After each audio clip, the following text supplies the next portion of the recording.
duas figuras do tabernáculo, e aí ele mostrando, né, o altar do incenso, o lugar santo, o santo lugar, aquela cortina. A figura de baixo ela é mais assim, até mais específica, né? Então você vê lá a tenda da presença de Deus, a bacia de bronze, a bacia de lavar, né?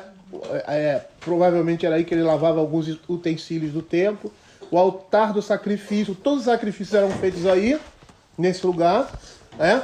E o resultado, ou seja, o sangue desse sacrifício, que seria no caso do dia de expiação, ele era levado para dentro da tenda da congregação, da tenda da presença de Deus. Tá? Aí você vê o recinto sagrado, que era cercado por cortinas. Tá? A entrada lá do recinto sagrado. Na página seguinte, você vê, na página 2, a disposição do tabernáculo, tá? Com o povo de Deus. Né? Como ele ficava e as tribos ficavam em volta, né? Tinha uma ordem, né, para essas tribos e tal. Tá? Embaixo você vê, né, o sacrifício, os levitas fazendo sacrifício. Você vê um bode aí, né, morto, e ele despejando sangue aonde?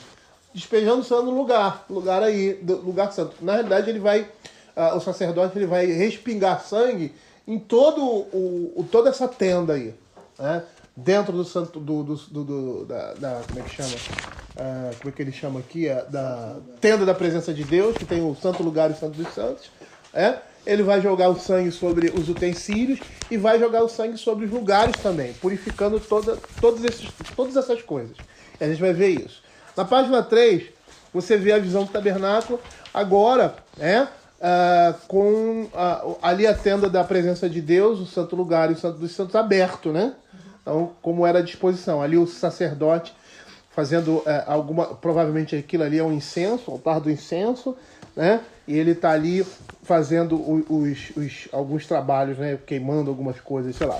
Embaixo você vê de uma forma mais clara, né? O santo lugar e o santo dos santos. Ali dentro do santo dos santos, a arca da aliança. Né? Aí você vê ali o sacerdote se preparando para entrar, né? Ali no altar do incenso, incensando aquele lugar para poder ele adentrar lá o santo dos santos. A página seguinte, você vê os utensílios, né, do templo, o altar do incenso, a bacia de lavar, a mesa dos pães da proposição, o candelabro de ouro, o altar do incenso, esse aqui que fica no santo lugar, e a arca da aliança que estava no santo dos santos. Embaixo você vê essa disposição aí, né? Você vê a disposição como fica dentro do lugar santo e do santo dos santos, ou lugar santíssimo. E a última a figura, né? Que é a figura que você tem aí, mais uma vez, um recorte aí do lugar da tenda da presença de Deus, com os utensílios, agora sem o sacerdote, né? A cortina que separa o santo lugar do santo dos santos, né? E os utensílios.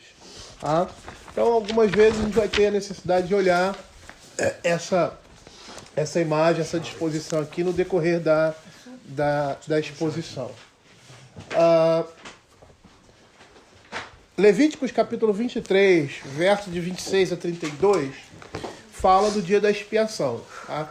Nós temos aqui, eu vou trabalhar com vocês 2 textos que vão falar sobre o mesmo aparato desse dia. Aqui, como você vê lá no capítulo 23, no início, né, ele diz, são as festas de Israel. Então ele fala das festas de Israel. Às vezes há alguns detalhes, às vezes não. Esses detalhes você vai ver em outros textos, como o próprio Levíticos e Números, às vezes você vê isso também em Êxodo, né? Então diz assim a palavra do Senhor. Disse mais o Senhor a Moisés, mas aos 10 deste mês 7º será o dia da expiação. Tereis santa convocação e afligireis a vossa alma, trareis oferta queimada ao Senhor. Nesse mesmo dia nenhuma obra fareis, porque é dia da expiação, para fazer expiação por vós perante o Senhor. É um sábado. Porque toda alma que nesse dia se afligir será eliminada, não se afligir, será eliminada do seu povo. Quem nesse dia fizer alguma obra, a esse eu destruirei do meio do seu povo. Nenhuma obra fareis, é estatuto perpétuo pelas vossas orações em todas as vossas moradas. Sábado de descanso solene vos será, Então afligireis a vossa alma às 9 do mês, de uma tarde a outra tarde, celebrareis o vosso sábado. Só para título de curiosidade, uma vez eu estava lendo um autor, e ele estava dizendo que um dos propósitos de não haver trabalho no dia do Senhor era para mostrar, e aí estava relacionado à lei e à graça, né? Que o homem não poderia fazer nada para agradar a Deus. Por isso é descanso dele, porque Deus fez todas as coisas. É Ele quem trabalha por nós. Aí você vê Romanos falando, né? Que o salário... Romanos capítulo 4. Deixa eu ver aqui. Esse texto é interessante porque ele fala categoricamente disso. Deixa eu ver aqui, Romanos 4. Deixa eu ver isso mesmo. Isso. No verso 4 assim, ora, o que trabalha, o salário não é considerado como favor, e sim como dívida. Mas ao que não trabalha, porém, crê naquele que justifica o ímpio. A sua fé lhe é atribuída como justiça. Então, no dia do Senhor, quando nós descansamos das nossas atividades, tá? Isso tem um aspecto, tem uma mensagem, uma ligação com aquilo que... Tudo, né? Vamos dizer assim, eu não gosto de fazer essa divisão, né? Espiritual, né? Porque tudo é espiritual, né? Tudo tem relação com o reino de Deus, né? Então, quando você trabalha no dia do Senhor, é como se você estivesse dizendo que você está se justificando pelas suas obras. E essa é a ideia ali do descanso no dia do Senhor também, né? De que quem trabalha é o Senhor, é Ele que faz. Eu não posso fazer nada pela minha salvação. A única coisa que eu tenho que fazer é descansar nele. Eu achei muito interessante e acho que tem sim um fundamento nisso que esse comentarista faz a respeito do descanso no dia do Senhor. Porque 6 dias o Senhor trabalhou e o 7º ele descansou, né? E o homem trabalhou e Deus disse assim, vou colocar o homem, vou colocar você, né? Numa conversa assim, dialogal, vou colocar você no jardim para você trabalhar, cultivar e trabalhar o solo. E ali não era somente, estava relacionado ao trabalho pura e simplesmente, mas todas as atividades do homem. Tanto que quando a gente vai falar sobre a questão do sacerdócio do homem na família e tal, o fundamento que tem é ali, cultivar e guardar. A ideia de proteção, de cuidado e de sacerdócio também estão embutidas ali naquelas palavras cultivar e guardar, né? Porque toda alma que nesse dia, se não afligir, será eliminada. Quem nesse dia fizer alguma obra, eu a destruirei no meio do seu povo. Nenhuma obra fareis, é estatuto perpétuo pelas vossas gerações, em todas as vossas moradas. Sábado de descanso solene vos será. Então afligireis a vossa alma aos 9 do mês, de uma tarde a outra, celebrareis o vosso sábado. É interessante porque lá no capítulo 16 de Levíticos, e podem abrir aí, fiquem com esses 2 capítulos abertos, 16, 29, nós temos também a instituição dessa festa. Só que há uma diferença aí. Tá? A diferença aqui do Levíticos 23, ele se volta para o povo, ou seja, é a festa que está sendo esse ritual, essa cerimônia está sendo estabelecida, e o capítulo 23 visando o povo. O capítulo 16 ele vai visar o sacerdote. O serviço que ele vai prestar nesse dia, o capítulo todo vai falar sobre isso, e a gente vai trabalhar mais no capítulo 16 do capítulo 23. Ele vai dar os detalhes do serviço sacerdotal naquele dia, como vai ser, como é que vai ser desenvolvido. Então você vê que em Levíticos 23 ele vai repetir, vai reiterar também as diversas prescrições que foram feitas para o povo, né? 29 e 30 você vê claramente isso, toda a alma que nesse dia se afligiu.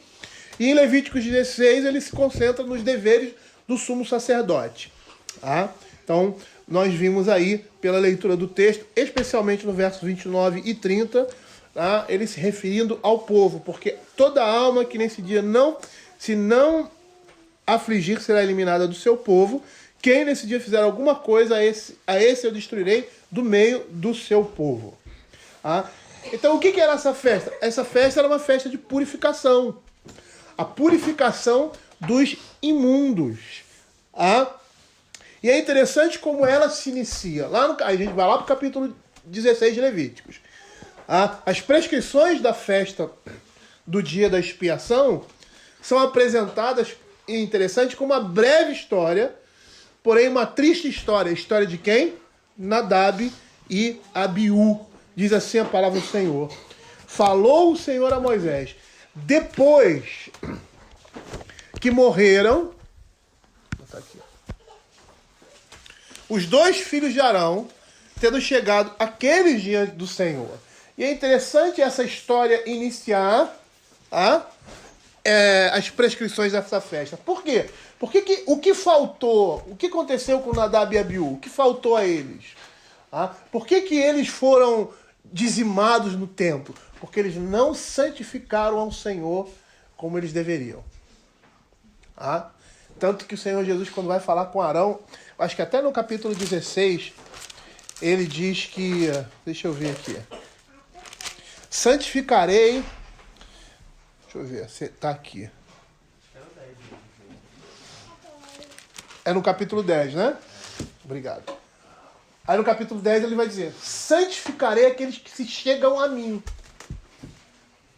Então o problema de Nadab e Abiú foi que eles não santificaram o Senhor como eles deveriam. Ou seja, eles entraram no lugar do Santo dos Santos para incensar diante do Senhor com algo que ele não tinha estabelecido. Um fogo estranho.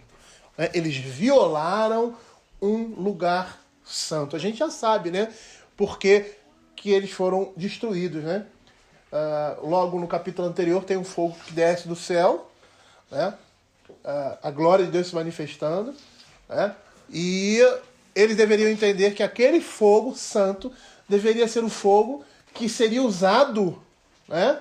Nos sacrifícios. Tanto que aquele fogo ele deveria estar sempre aceso, sempre, né, em chamas.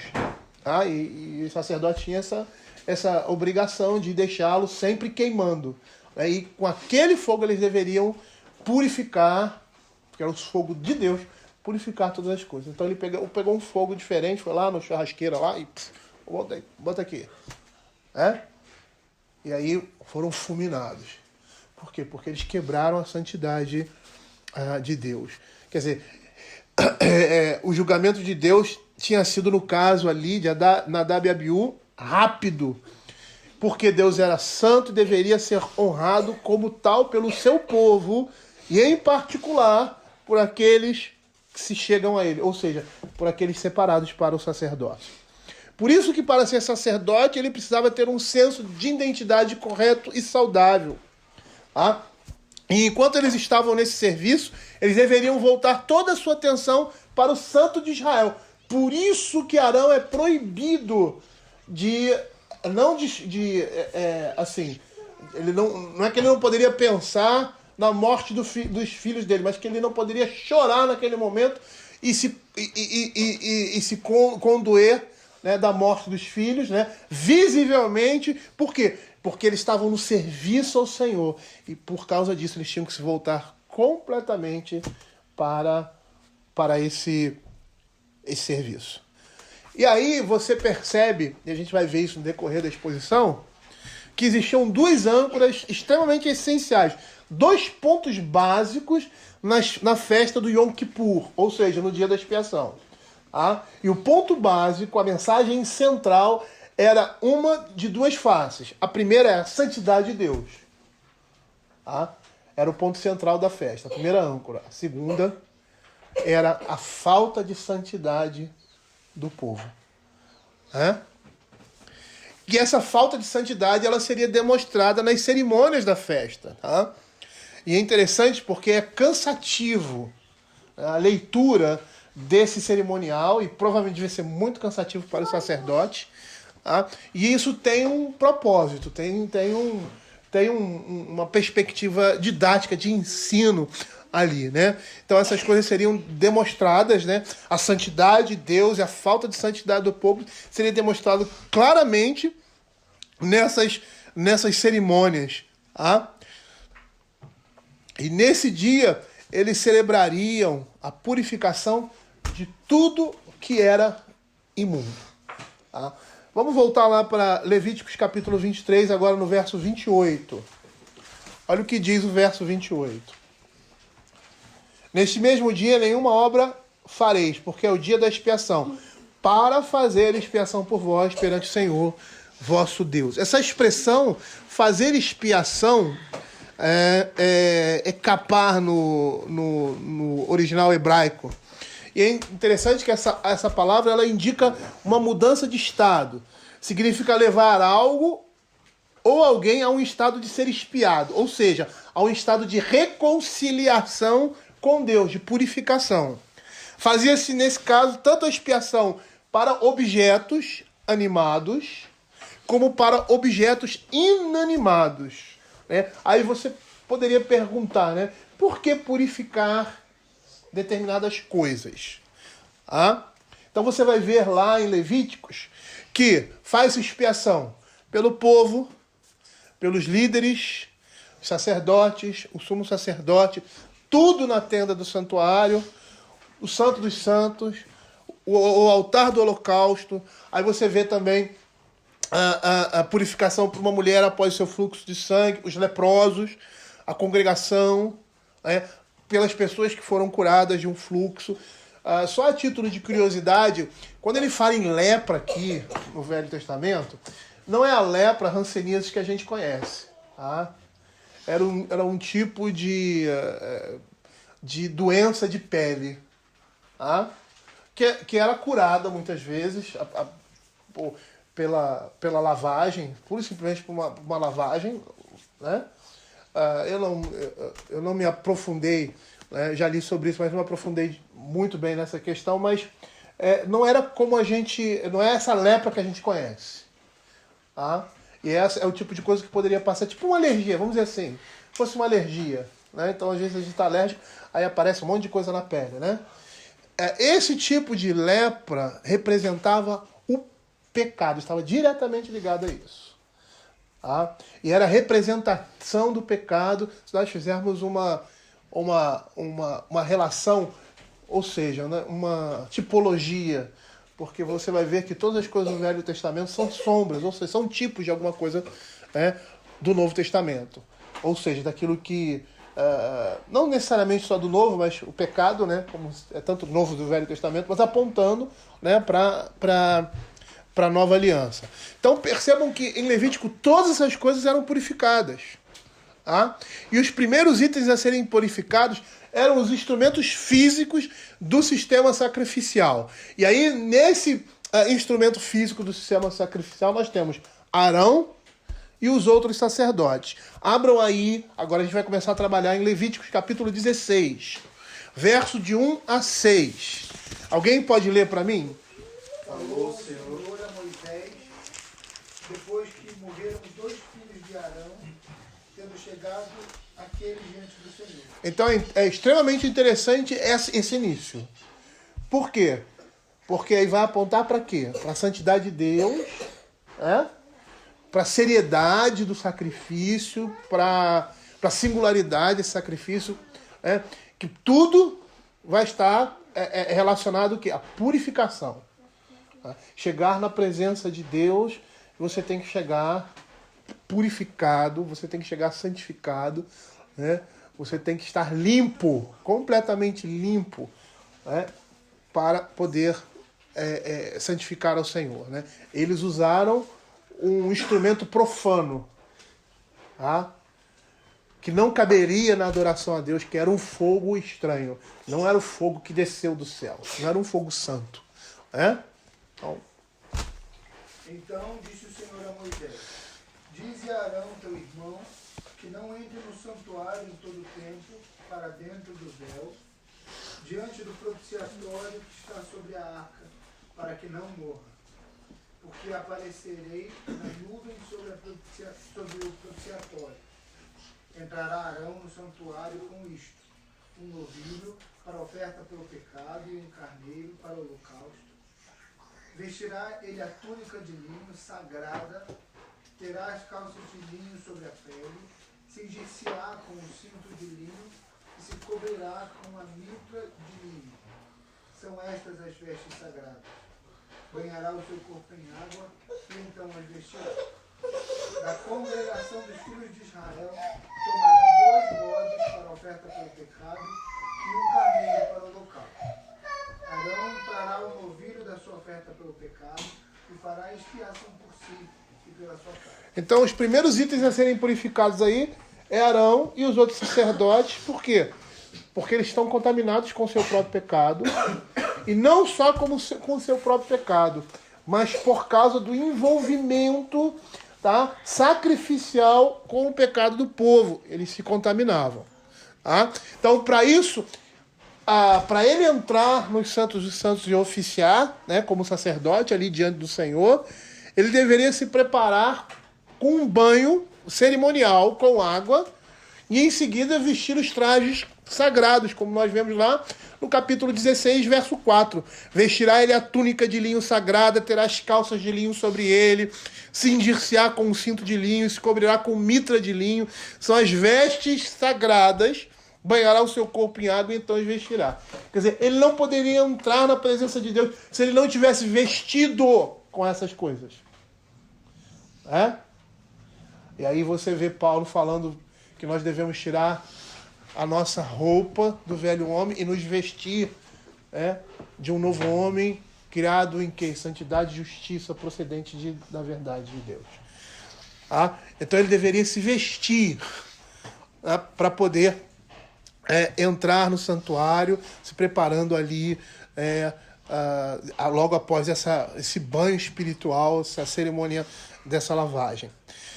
Aqui no texto não fala, mas lá em Êxodo capítulo 28, 36, que vai falar sobre as vestes do sacerdote, nessa descrição você vê ele trajando um turbante adornado com uma lâmina de ouro, contendo a seguinte inscrição: Santidade ao Senhor. Diz assim: farás também uma lâmina de ouro e nela gravarás a maneira de gravuras de sinete, Santidade ao Senhor. Ou seja, isso estava na roupa do sacerdote. E uma vez que ele estivesse devidamente vestido, após a lavagem cerimonial, após a purificação, ele entraria no santuário com um novilho, ou seja, com um touro, abatido. Mais tarde, ou seja, depois de tudo isso, depois que ele se banhou, se purificou, né, que ele vestiu as vestes sacerdotais, se revestiu dessas vestes de santidade ao Senhor, agora ele vai sacrificar em favor de quem? De si mesmo. Os versos 4 a 6 vai dizer isso. Aí no verso 4 que nós já lemos, né? Vestirá a túnica de linho sagrado, terá as calças de linho, são essas vestes sagradas, banhará seu corpo em água e então as vestirá. Da congregação dos filhos de Israel, verso 5, tomará 2 bodes para oferta pelo pecado e um carneiro para holocausto. Arão trará o novilho, o touro, da sua oferta pelo pecado e fará a expiação por si e pela sua casa. Então a primeira expiação, ou seja, o primeiro sacrifício era em favor do próprio sacerdote e da sua família. A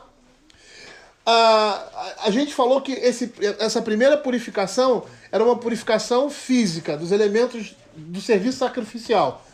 Arão e os assistentes. Quem eram os assistentes? Outros levitas. Sacerdotes, não sumo sacerdote. Você tinha 2 linhagens de sacerdote. Você tinha os levitas, sacerdotes, e você tinha a linhagem do sumo sacerdote. Essa linhagem era familiar. Ela passava de família por família, de pai para filho. Então cada um tinha o seu turno. Quando esse turno acabava, ou ele era aposentado, ou ele morria, e aí entrava o seu filho. E assim continuava. Era a linha sacerdotal era uma linha descendêntica. Vinha dos seus descendentes. Por isso que o Senhor, quando fala para Eli, fala: nunca mais vai levantar da sua família nenhum sacerdote, por causa do pecado dele. Ele não permitiria mais isso. Mas não era só, Arão não estava sozinho nisso aí, né? Quando a gente olha aqui essas imagens, né? A primeira imagem, por exemplo, você vê lá um sacerdote no altar, e aí você vê outros em volta. Por quê? Porque alguém precisava auxiliar, que nem no churrasco lá, né? Fazer um churrasco sozinho é complicado, né? Enquanto você está temperando a carne, ou está assando lá e tal. E o sacrifício era mais ou menos assim, porque não era um churrasco, mas a carne era queimada, entende? O animal era morto, outro levava o sangue e tal, e aquela coisa toda. Não era uma cerimônia simples, como a gente vê na segunda parte da nossa folha aqui, que você tem um sacerdote lá esparramando sangue, né, ali próximo ao altar do incenso, né, no lugar sagrado, né, ali na tenda do tabernáculo do Senhor, naquele primeiro lugar, né, e você vê outros lá ajudando. Né? Então todos eles eram levitas, e só eles podiam fazer esse serviço. Tanto que você vê a tenda da congregação aí, o povo do lado de fora. Né? Só eles poderiam entrar ali e manusear, carregar, trazer, desmontar, montar. Só eles poderiam fazer isso. Ou seja, os levitas, eles foram separados para o serviço sagrado. Eles foram preparados, dedicados ao Senhor para isso. Tanto que de cada família, o que você vê ali na instituição de Israel, na entrada, na saída do Egito e ali no início da saída do Egito, também na Terra Prometida. Tá? Deus separando, principalmente ali depois do sacrifício do Cordeiro. Deus separando de cada família um filho. Todas as famílias tinham que oferecer um filho para trabalhar no serviço ao Senhor. Tá? Todos eles tinham que ter um representante dessa família para trabalhar no serviço ao Senhor. E quem que os levitas eram? Os levitas, a tribo de Levi, representava esses da família. Aí eles faziam um sacrifício, ofereciam os seus primogênitos ao Senhor, como se estivesse oferecendo representativamente toda a família, porque todos eles deveriam estar na presença de Deus. Mas quem é que fazia isso? Quem que representava o povo de Israel na presença do Senhor? Por meio dos seus filhos mais velhos, seus primogênitos, os levitas. E esses deveriam ser dedicados totalmente a esse serviço. Eles não tinham terra, não tinham posses. O trabalho deles era um trabalho só voltado para o templo. Então, por exemplo, eles tinham gado, eles tinham carneiros, eles tinham alguns trabalhos que eles deveriam fazer, porque eles recebiam os dízimos de Israel, e eles faziam isso em prol de quê? Dos levitas. Então você tinha os levitas lá que cuidavam do gado dos levitas. Eram levitas que trabalhavam ali, ali no templo. Então você tem esses assistentes dos sacerdotes. Esses assistentes, no serviço do tabernáculo, do templo, percebam que eles são eles que acompanham os sacrifícios.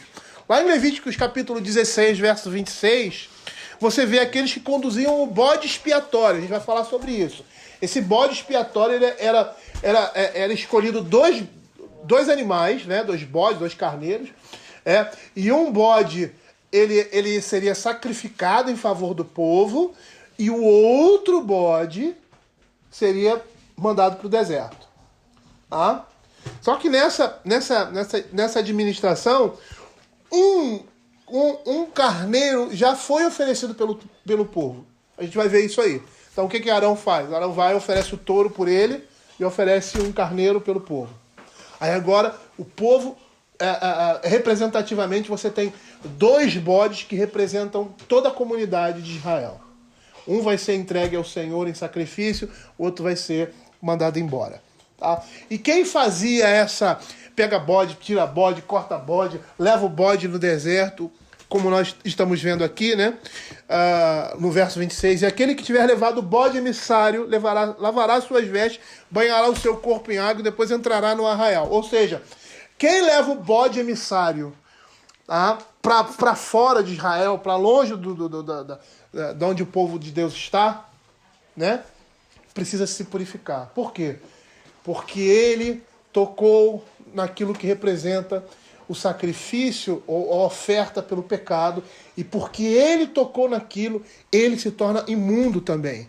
E aí ele precisa se purificar antes de voltar para entrar ali, vamos dizer assim, né? Eu vou falar em Israel, porque no deserto você não tem um lugar físico, né? Eles vão são nômades, de lugares para lugares.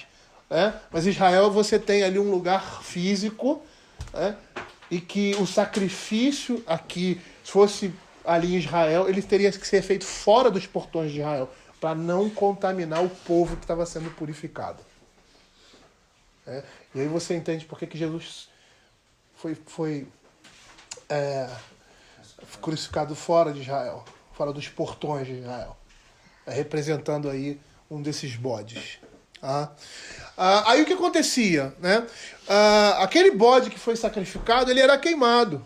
E aí as pessoas, ou seja, os levitas, eles iam enterrar a pele, a carne e as entranhas da oferta desse bode para o pecado, fora do arraial. Então eles pegavam, né, que representava o pecado, aquele bode foi sacrificado, as partes foram lá, algumas foram queimadas, e eles pegavam essas coisas e enterravam fora de Israel, ou seja, fora do âmbito onde o povo de Deus estava. Né? E aí ele ia lá, fora do arraial, enterrava aquilo ali direitinho, e o que acontecia? Levíticos 16, 28. Aquele que o queimar levará as suas vestes, banhará o seu corpo em água e depois entrará no arraial. Então aqueles que pegavam essas coisas para queimar fora do arraial, depois que o sacrifício era feito, eles precisavam se purificar. E por quê? Porque eles tiveram contato, tá, com a oferta que foi oferecida a Deus por causa do pecado. Tá? E qual era a mensagem transmitida nisso? Era que todos os envolvidos na purificação do pecado se contaminavam com ele.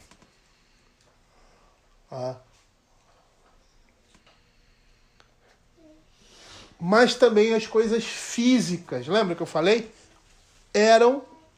Tinham a necessidade de serem purificadas.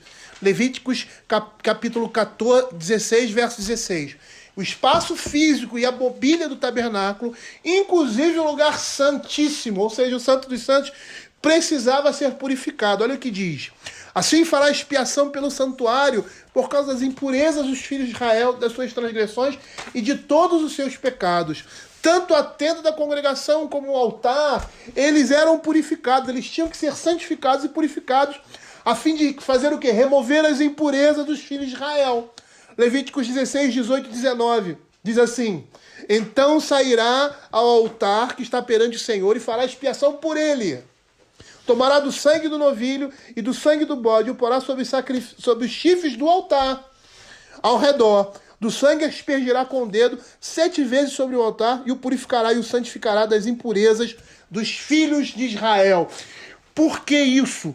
Tudo estava contaminado pelo pecado. Nada estava fora do alcance da corrupção do pecado.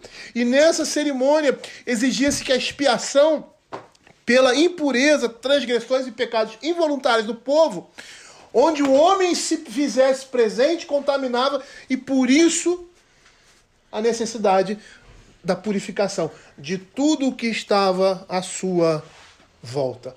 Aonde o homem se fizesse presente, o pecado estaria contaminando a ele e aqueles que estavam à sua volta. E tudo isso era contrário à santidade e à pureza de Deus. Por isso, lá no monte, ele diz, marca um limite a... Isso é extremamente didático, né?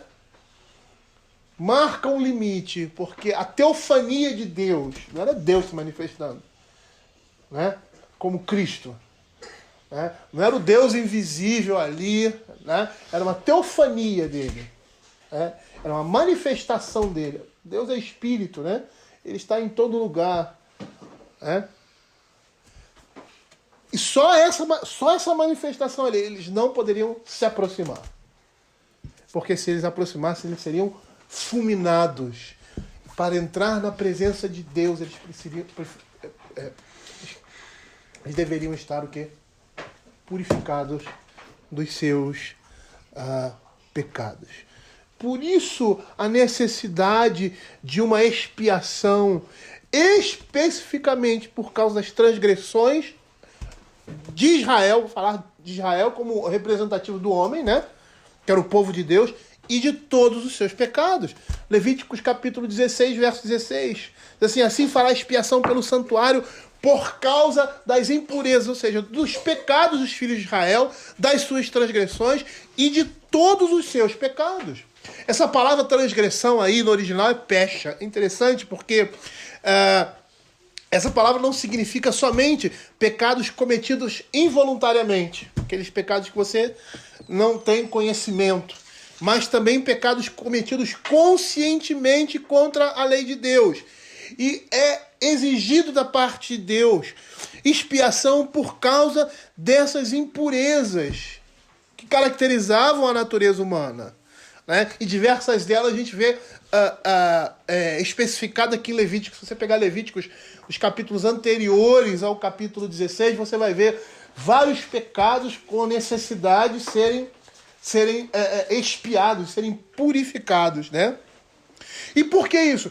Porque esse tipo de coisa, ou seja, a falta de santidade da natureza humana, característica do ser humano, fazia a separação do povo de Deus do próprio Deus. E a sua presença, a presença deles ali, por meio dos sacrifícios, do sangue que estava sendo derramado no tabernáculo, fazia com que o tabernáculo fosse contaminado por causa das impurezas do povo de Deus. Lá em Levíticos capítulo 15, verso 31, olha o que ele diz assim: assim separareis os filhos de Israel de suas impurezas, para que não morram nelas, ao contaminarem o meu tabernáculo que está no meio deles. A expiação era algo extremamente necessário, por quê? Porque era impossível evitar a contaminação aonde o homem estivesse. Aonde o homem estivesse, aquilo que ele tocasse se tornaria imundo, se tornaria impuro. Por isso o aspecto ali no Velho Testamento da lepra com o pecado. E o ensino didático da lepra. Porque o que se fazia com a pessoa que se tornava leprosa? Colocava-se fora da comunidade de Israel. E aí ele ficava um tempo. Se ele fosse purificado, ele passava um tempo fora da comunidade. Por quê? Porque aquilo representava o pecado. Olha a relação que existe com o Novo Testamento, com a disciplina da igreja. E aí aquela pessoa ficava ali. Se ela fosse curada, né? O que aconteceria? Ela voltaria, mas como é que ela voltaria? Primeiro ela teria que passar por um banho cerimonial. Aí ela voltava para o meio do povo de Deus. Senão ela ficaria apartada para sempre, porque a lepra não se apartou daquela pessoa. Então a gente vê que é extremamente necessária essa expiação para que o povo pudesse ter comunhão com Deus, para que o povo pudesse participar ali das coisas de Deus, ser povo de Deus, ter contato com coisas santas. E a expiação se tornava tão necessária porque era impossível evitar essa contaminação. Não importava quantas precauções fossem tomadas. Percebam que os sacerdotes para oficial, o que eles tinham que fazer? Vestir uma determinada roupa, tomar um banho sacrificial. Eles estavam agora prontos para estarem na presença de Deus ou estarem oficiando ali, né? Não estou falando nem do Santo dos Santos, estarem ali oficiando. Aí eles pegavam o sacrifício, tinham que se purificar. Não tinha jeito. Eles se contaminavam com o pecado, tomando parte nos sacrifícios. Aí você lembra de Colossenses capítulo 2, verso de 20 a 23. Abra alguém aí e leia para mim. Não importa as precauções que essas pessoas tomavam. Se elas entrassem em contato com o sacrifício, com os sacrifícios oferecidos, né, referentes ao pecado, elas se contaminavam com o pecado e precisavam o quê? Se purificar. Eles levavam, Colossenses capítulo 2, 20 a 23, eles levavam o sacrifício para o lado de fora, para enterrar, mas agora eles precisavam ser banhados para se purificarem de novo. levava o bode expiatório para um determinado lugar para ele ir embora, precisava se purificar de novo para voltar. Mostrando que a contaminação com relação ao pecado era certa. Não adiantava. Eles todos preparados, todos banhados, contaminados. Agora contaminados. Deviam se purificar de novo. Alguém lê para mim? Se morrestes com Cristo para os rudimentos do mundo, Olha que interessante. porque como se vivesseis no mundo, vos sujeitais às ordenanças, não manuseies isto, não proves aquilo, não toques aquilo outro, segundo os preceitos e doutrinas dos homens. Pois que todas estas coisas com uso se destroem. Tais coisas com efeito têm aparência e sabedoria como o culto de si mesmo, e de falsa humildade e de rigor ascético, todavia, não tem valor algum contra a sensualidade. Você vê Paulo falando, se morrestes com Cristo. É Cristo que nos purifica. Não são determinados comportamentos que nós temos. E ali os judeus, influenciados lá por esse sistema cerimonial, eu não posso entrar na casa de gentios, eu não posso falar com gentios que eu vou me contaminar. E essa era a ideia. Vou vestir essa roupa, aí eu vou andar assim, eu vou botar o véu, vou fazer isso, vou fazer aquilo. E essas coisas não têm valor nenhum contra o pecado. Quando são usadas dessa forma, lógico, modéstia, o bom senso, uma pessoa bem vestida, isso demonstra a santidade de uma pessoa. Então, essas coisas não nos libertam do pecado. Não nos deixa livres da contaminação do pecado. Porque são coisas externas. E a gente percebe que o pecado aqui é interno. Tá? A mensagem, mais uma vez. Todos que se envolvem com o pecado se contaminam com ele. O pecado destrói a vida em todos os níveis concebíveis da vida de um homem. E aí o sacerdote nessa cerimônia, ele saía de costas do lugar santíssimo, repetia o ritual no lugar santo, e vejam aí na folha, que o lugar santo é um lugar um pouco maior no tabernáculo, que também havia sido contaminado pelos pecados dos israelitas. Percebam aqui, que você tem o lugar santo aqui, nesse segundo espaço, que é o altar dos sacrifícios, é o lugar onde eles sacrificavam. Então, o sumo sacerdote oficial saía de costas, ia purificando os lugares, pelos quais ele passava até chegar lá. Por quê? Porque esses lugares eram contaminados por causa do pecado, que ele estava oferecendo ali um sacrifício que representava o pecado, e esse sacrifício que representava o pecado tornava aquele lugar contaminado, e ele precisava o quê? Purificar aquele lugar. Olha o que diz Levíticos capítulo 16, 18 e 19. Então sairá ao altar que está perante o Senhor, e fará expiação por ele. Tomará do sangue do novilho e do sangue do bode, e o porá sobre os chifres do altar ao redor. Do sangue aspergirá com o dedo 7 vezes sobre o altar, e o purificará e o santificará das impurezas dos filhos de Israel.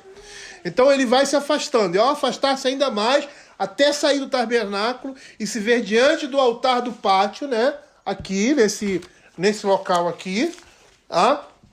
O que ele faz? Ele repetia o ritual com sangue. Provavelmente esse aqui, na página 2. E ele deveria o quê? Lançar aquele sangue ali, para purificar aquele lugar. Por quê? Porque aquele lugar ali também se encontrava imundo, manchado ao longo do ano pelo sangue dos pecados de Israel. Interessante que eles faziam isso uma vez por ano. Uma vez por ano. Os sacrifícios fora do lugar santo, da tenda da presença de Deus, do lugar santo e do santo dos santos, era feito uma vez por ano. Os sacrifícios do lado de fora, você tem vários sacrifícios, oferta disso, oferta daquilo, sacrifício pelo pecado individual, eram todos feitos aqui. E só se entrava ali uma vez por ano para fazer esse sacrifício. E é interessante que o livro de Hebreus vai dizer que ele é um sacrifício repetitivo. Não apontando somente para esse sacrifício anual, mas para todos os outros sacrifícios que eram feitos aqui. Mas esse era anual, uma vez por ano. Apontando também para o quê? Para a singularidade do sacrifício de Cristo. Por isso que Hebreus fala, uma única vez. Ele entra no Santo dos Santos, né, e purifica toda uma nação, ou seja, todo o seu povo, dos seus pecados. Também apontando para essa singularidade. Apesar de ser anualmente repetitivo, e o livro de Hebreus vai dizer desse cansaço, dessa... Rapaz, isso aqui era uma coisa de louco. Tá? Vocês pararem para imaginar, você tem ali, né, muita gente, vamos dizer, provavelmente não chegava a milhões de pessoas, mas milhares de pessoas. Tá? E você tinha uma tribo que também tinha muita gente. Você vê lá a descrição dos filhos de Israel, das tribos, aí você vê 700 mil, 800 mil, né? Homens que puxavam da espada, e esses homens é que oficiavam esse sacrifício. Então imagine a sangueira, o grito de bicho, cortando, sangue voando. Era esse espetáculo ali. E isso era repetitivo, uma coisa cansativa. Preparar-se para esse sacrifício era extremamente complicado, esse sacrifício anual. Percebam como essas exigências, todas essas exigências, não somente com relação ao povo, mas especificamente com relação ao sacerdote que ia entrar ali e oficiar os levitas, banhava isso, tomava banho daquilo, aquela coisa chata. Quem não gosta de tomar banho aí, né? Geralmente adolescente não gosta de tomar banho, né? E toma banho daqui, limpa dali, e lava daqui. Uma coisa cansativa. E esse cansaço, essa coisa assim... pesada do sacrifício, demonstrava o quê? Demonstrava a santidade de Deus, paralelamente ao pecado do homem. Como essas coisas eram pesadas, mostravam o peso, a dificuldade, né, do que representava uma purificação, ou seja, que representava uma purificação por causa do pecado. Mas nesse ritual, a expiação se tornava eficaz quando os sacerdotes aplicavam o sangue do sacrifício. E aí o sangue agia como uma cobertura. A mesma cobertura que você vê lá em Êxodo capítulo 12, verso 13, na Páscoa, na morte dos primogênitos. O sangue cobria o pecado do povo. Você tinha lá a Arca da Aliança e ali o propiciatório, que era a tampa. E aquela tampa ali era a ideia de cobertura. Então o sangue era lançado ali. E por que cobrir? Para que eles não fossem alvo da ira de Deus, como você vê lá em Êxodo capítulo 12, verso 13. O sangue vos será por sinal nas casas em que estiverdes. Quando eu vir o sangue, passarei por vós, e não haverá entre vós praga destruidora, quando eu ferir a terra do Egito. É o sangue que vai fazer a expiação em virtude da vida. O sangue expia quando a vida de um sacrifício é aceitável. Se o sacrifício é aceitável, o sangue expia. Se o sacrifício não é aceitável, o sangue não vai cobrir esses pecados. E a aceitação da oferta significa que o adorador foi aceito diante de Deus. E isso só acontece por quê? Porque a oferta ela serve como um substituto. E aí por que oferecer animais? Você vê nas outras culturas as pessoas matando seus filhos. por entender, né, que alguém precisa morrer. Né? Na realidade, o que acontece nessas culturas, você vê em determinados livros, como um livro que eu estava lendo, acho que é Roland Devaux, alguma coisa assim. Ele fala sobre as instituições de Israel. E esse livro é do Mundo Cristão. Acho que é Mundo Cristão. Né? E aí ele fala, Israel fazia igual, semelhante a esses povos pagãos, porque os liberais, os teólogos liberais e aqueles que não são crentes, não entendem isso.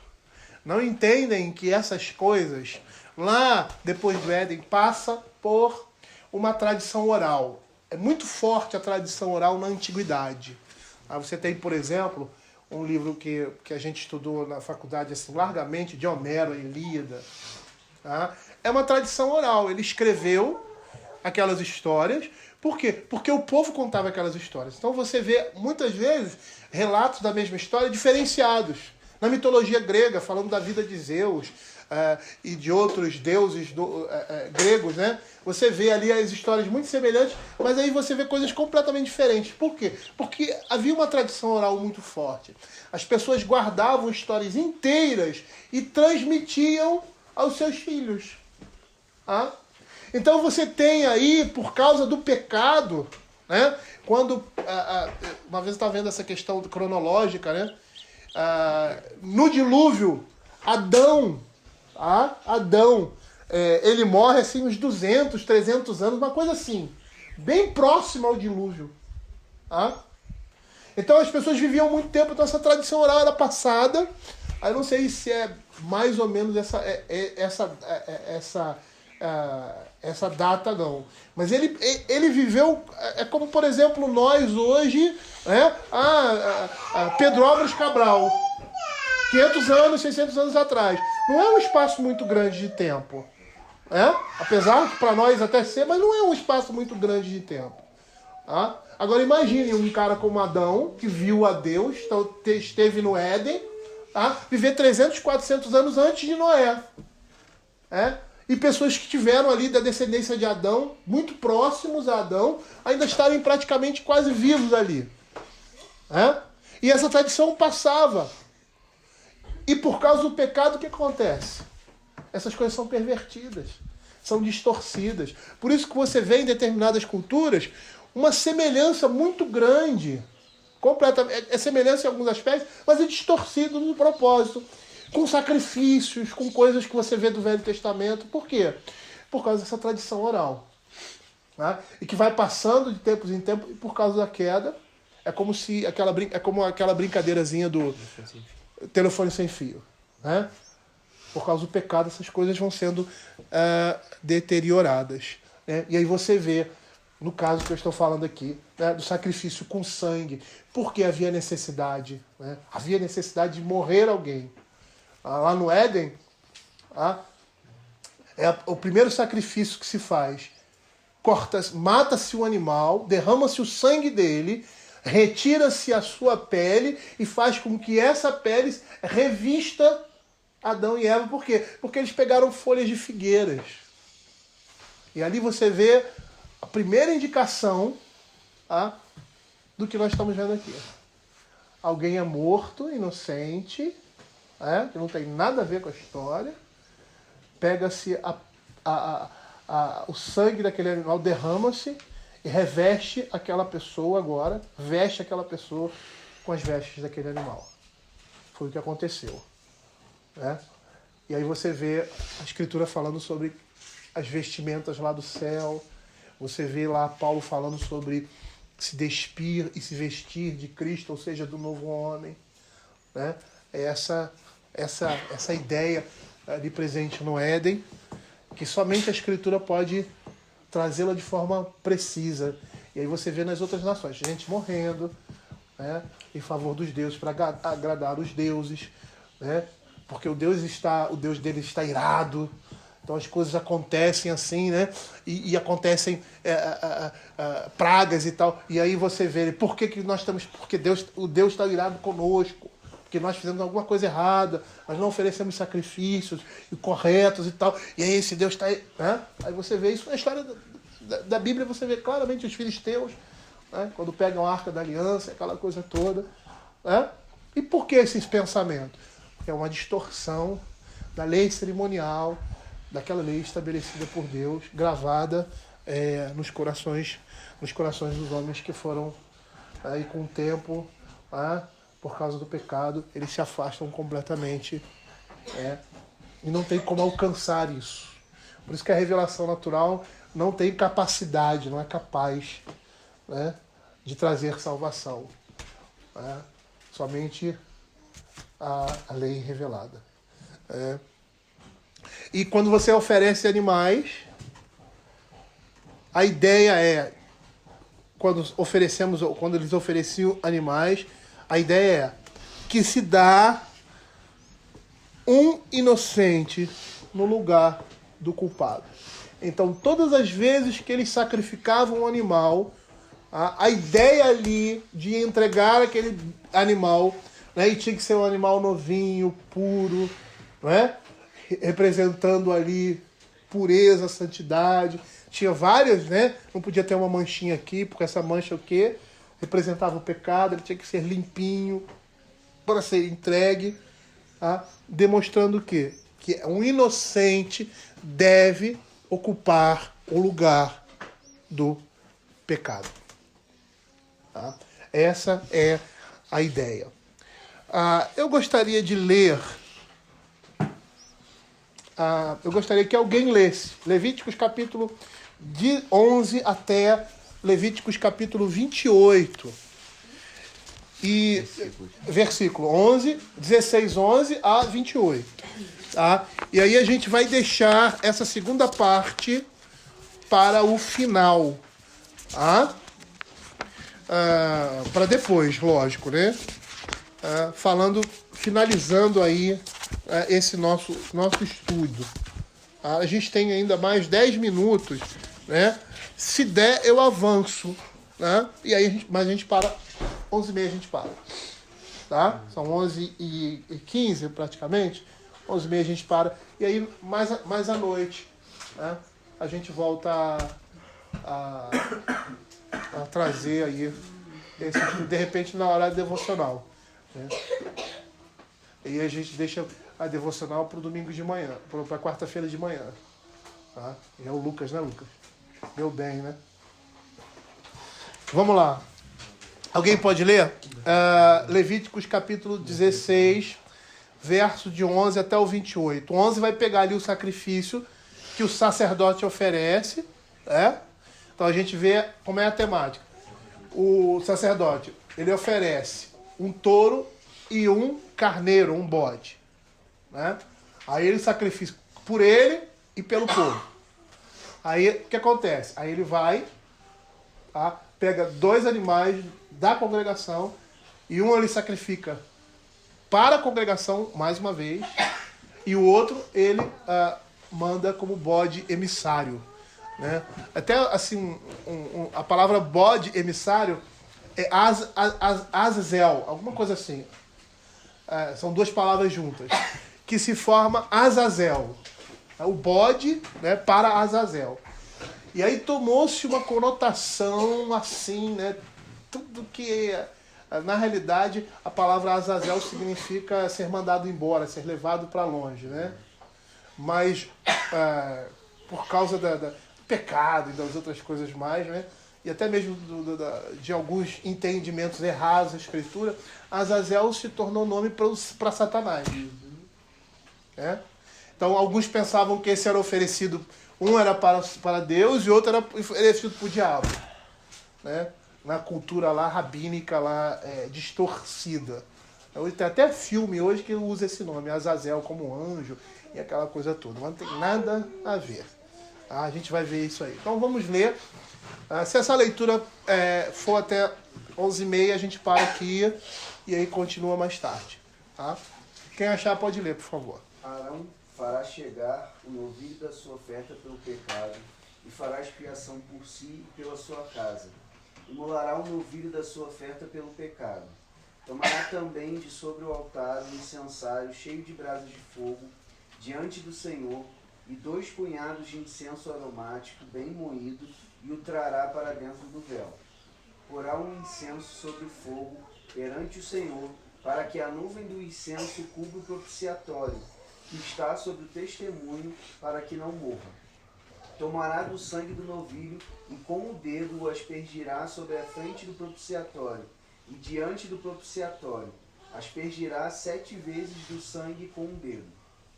Depois imolará o bode da oferta pelo pecado, que será para o povo, e trará o seu sangue para dentro do véu, e fará com o seu sangue como fez com o sangue do novilho. Aspergi-lo-á no propiciatório e também diante dele. Assim fará expiação pelo santuário por causa das impurezas dos filhos de Israel e das suas transgressões e de todos os seus pecados. Da mesma sorte fará pela tenda da congregação, que está com eles no meio das suas impurezas. Nenhum homem estará na tenda da congregação quando ele entrar para fazer propiciação no santuário, até que ele saia depois de feita a expiação por si mesmo, e pela sua casa, e por toda a congregação de Israel. Então sairá ao altar que está perante o Senhor, e fará expiação por ele. Tomará do sangue do novilho e do sangue do bode, e o porá sobre os chifres do altar, ao redor. Do sangue aspergirá com o dedo 7 vezes sobre o altar, e o purificará, e o santificará das suas impurezas dos filhos de Israel. Havendo, pois, acabado de fazer expiação pelo santuário, pela tenda da congregação e pelo altar, então fará chegar o bode vivo. Arão porá ambas as mãos sobre a cabeça do bode, e sobre ele confessará todas as iniquidades dos filhos de Israel, todas as suas transgressões e todos os seus pecados, e os porá sobre a cabeça do bode, e enviá-lo-á ao deserto, pela mão de um homem à disposição para isso. Assim, aquele bode levará sobre si todas as iniquidades deles para a terra solitária, e o homem soltará o bode no deserto. Depois Arão virá à tenda da congregação, e despirá as vestes de linho, que havia usado quando entrar no santuário, e ali as deixará. Banhará o seu corpo em água no lugar santo, e porá as suas vestes. Então sairá e oferecerá o seu holocausto e o holocausto do povo, e fará expiação por si e pelo povo. Também queimará a gordura da oferta pelo pecado sobre o altar. E aquele que tiver levado o bode emissário, lavará as suas vestes, banhará o seu corpo em água e depois entrará no arraial. Mas o novilho e o bode da oferta pelo pecado, cujo sangue foi trazido para fazer expiação no santuário, serão levados fora do arraial, porém as suas peles, a sua carne e o seu excremento se queimarão. Aquele que o queimar, lavará as suas vestes, banhará o seu corpo em água e depois entrará no arraial. Pode continuar, lê até o 28. É isso. Ah, já, né? Ah, tá. Desculpa. Então, o que você tem aí? Você tem o ritual da expiação, os 2 bodes. Tá? Esse dia é um dia de repouso, é um sábado. É um dia de penitência e um dia de jejum, né? Que tem uma assembleia no templo e sacrifícios particulares. E esse ritual vai combinar 2 cerimônias diferentes. A primeira, há um ritual levítico, como a gente viu aí. O sacerdote oferece um touro, um novilho, né? É um touro, em sacrifício por seu pecado, e o da sua casa, Levítico capítulo 16, verso 3. Ele entra uma vez por ano através do véu, que fecha o Santo dos Santos, como a gente vê essa imagem aí, né, na nossa folha, incensa o propiciatório e asperge com sangue de touro. É o que ele faz em Levítico capítulo 16, verso 11 a 14. Eu não vou ler porque já foi lido. Em seguida, o que acontece? Ele mola um bode pelo pecado, ele leva o sangue para trás do véu, onde asperge o propiciatório, como tinha feito com o sangue do touro. Aí é o Levíticos capítulo 16, verso 15. Depois imolará o bode da oferta pelo pecado, que será para o povo, e trará seu sangue para dentro do véu. Essa expiação dos pecados do sacerdote do povo está ligada de uma maneira assim, que parece artificial, a uma expiação do santuário, né? Por quê? Porque o altar, especialmente o altar, que é esfregado e aspergido com o sangue do touro e do bode, tá? Eles serão purificados. Por quê? Porque tudo que toca o pecado torna aquilo que foi tocado impuro, contaminado por ele. Tá? É o que você vê lá em Levítico capítulo 16, versos 16 a 19. Assim fará expiação pelo santuário por causa das impurezas dos filhos de Israel e das suas transgressões e de todos os seus pecados.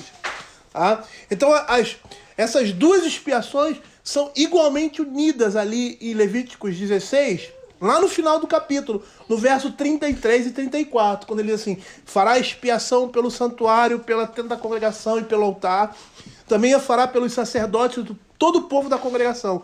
Isto vos será por estatuto perpétuo para fazer expiação uma vez por ano pelos filhos de Israel por causa dos seus pecados. E fez Arão como o Senhor ordenara a Moisés. Tá? Então, percebam aí o que acontece. A segunda parte são os 2 bodes que a gente vai deixar para depois. Mas percebam aí o que acontece. Qual é a mensagem? Tudo que o homem toca contamina, é contaminado pelo pecado. Até as coisas, para você ver, na realidade, né, se você tocar aqui, isso não vai contaminar não está contaminado pelo pecado, necessariamente, porque um ser inanimado não peca, né? Quem peca são os homens. Tá? Mas o que acontece quando o homem toca um instrumento que foi dedicado e consagrado ao Senhor? Ele torna aquilo impuro. Essa é a ideia. A ideia é que aonde o homem está, o pecado contamina ele e as pessoas que estão ao seu redor. Ao ponto que se ele tocar alguma coisa, aquela coisa vai ser contaminada por causa do pecado dele, por causa das transgressões dele. Os sacrifícios que eram de purificação, quando eram oferecidos diante do tabernáculo, aquele tabernáculo humano, físico, ele contaminava o tabernáculo, ele contaminava tudo aquilo que foi separado, lavado, dedicado ao Senhor. Ou seja, qual era a ideia? A ideia é que onde o homem está o pecado.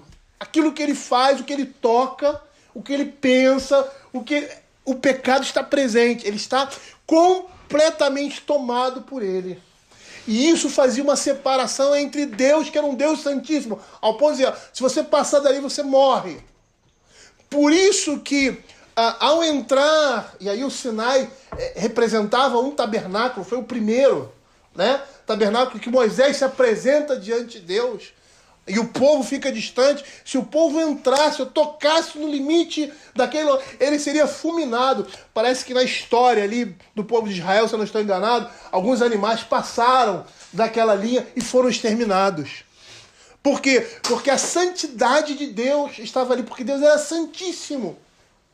E o homem não poderia chegar na presença de Deus, porque ele seria fulminado, ele seria morto. Lembram no Velho Testamento de Jacó e outros que tiveram contato com Deus, que reconheciam que aquele anjo ali representava, que era o anjo do Senhor, era Cristo, uma teofania, era o próprio Cristo. Ele diz assim, hoje eu vi o anjo do Senhor e não morri. Por quê? Por causa dessa ideia. Da santidade extrema do Senhor. Todos os homens estavam perdidos completamente, porque nenhum deles teria condição de chegar na presença de Deus. Nenhum deles teria condições de se aproximar de Deus. Nenhum deles teria condições de cultuar a Deus. E os levitas no Velho Testamento representavam isso, né? Quem é que cantava? Eram os levitas. Quem é que oferecia os sacrifícios? Eram os levitas. Quem é que cultuava? Eram os levitas. O povo assistia. Aí quando você vê o sacerdócio universal dos crentes, é porque os crentes agora, como se fosse no Velho Testamento, assumiram o lugar dos levitas. Eles podem entrar, eles podem oficiar, eles podem cantar louvores a Deus, eles podem entregar os seus sacrifícios, as suas orações. Não há essa intermediação mais levítica. Por quê? Porque quem representa a tribo de Levi? Cristo. E quando nós fazemos isso, Nós fazemos isso por meio de quem? De Cristo. Cristo é o nosso mediador. E por quê? Por causa do pecado. Né? Nele nós somos purificados. Né?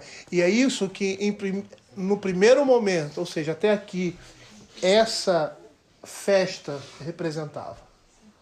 Mostrava que o homem, do dedo do pé à ponta do cabelo, estava contaminado, completamente contaminado pelo pecado. Tá? E contaminava tudo aquilo que estava ao seu redor.